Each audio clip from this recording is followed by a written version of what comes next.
there is this notion, Brian had mentioned rental technology, but there is this notion first in, first out.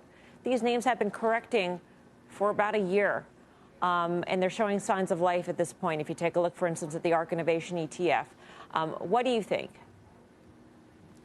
I would agree, Mel, and I haven't been playing Wordle like you guys, so I don't have any of those fancy words to describe it, like Fortnite and so forth. But what I would say is that many of these stocks certainly would be worth at least a several-week rental. I think Pete was on with you guys yesterday talking about Upstart.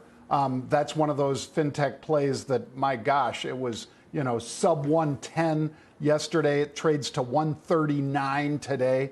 Those are tremendous turnarounds. So to your point, Mel, when you do see that, as Amy said, for instance, 70, 80% sell-offs, people are somewhat comfortable getting into those stocks on those deep sell-offs.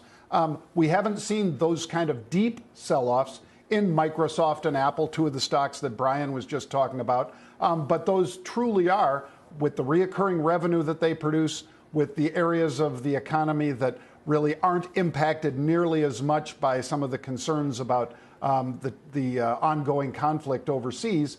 I think those are the ones you hold. I don't know that you add a lot to Apple or Microsoft here, but I certainly am, just like Amy, shopping around for many of these stocks like Upstart, like Roblox, because I think they're more than one-day events. I think they're going to continue for several weeks after the battering that they've had, Mel. Amy, you mentioned babies being thrown out with the bathwater. What are some of those names on your list? So we're looking at Fiverr, which we own, but we think this is obviously had really good earnings relatively recently. Stock was up a lot, and then it's come down. It's been super, super volatile. But I look at it, it's the leading stock in its space, which is consulting and freelance, matching freelancers with organizations. It's a $2.7 billion market cap at this point.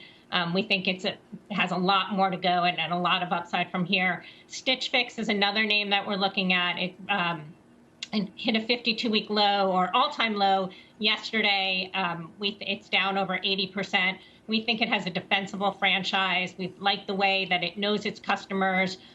We think it's making a lot of good moves. Again, $1.3 billion market cap. So those are just two examples. Yeah.